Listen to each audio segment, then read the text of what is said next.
Hi friends, கம்பு பறிச்சிருக்கேன்னு video போட்டிருந்தேன். பாருங்கள் ஃப்ரெண்ட்ஸ், கம்பை தனித்தனியாக எடுத்துட்டேன். இவ்வளோ கம்பு தான் கிடச்சிச்சு.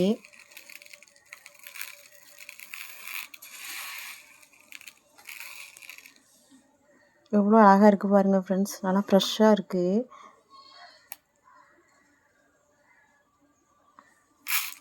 அப்புறமா இதில் எடுத்தது போக கொஞ்சம் இதுலேயும் கம்பு இருக்குது, ஆனால் கொஞ்சம் தூசியாக அந்த கதிரோடு இருக்குது. அதை இனிமேல் தான் பிரித்து எடுக்கணும். என்ன கொஞ்சம் கதிர் விட்டுருக்கேன்னு சொன்னேன், அதை காமிக்கிறேன் ஃப்ரெண்ட்ஸ், எப்படி இருக்குன்னு பாருங்கள். பாருங்கள் ஃப்ரெண்ட்ஸ், கதிர் விட்டுருக்கேன்னு சொல்லியிருந்தேன். ஒரு கதிர்லேயும் கம்பு இல்லை, கிளி வந்து சாப்பிட்டு போயிடுச்சு. டெய்லி 2 கிளி வருது, வீடியோ எடுக்க முடியல, அதுக்குள்ளே பறந்து போயிடுது.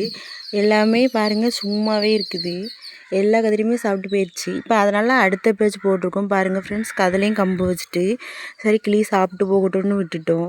ஏன்னா இது முடிஞ்சதுக்கப்புறம் அடுத்த இடத்துல போட்டு விட்ருவோம். Okay bye friends, thanks for வாட்சிங்.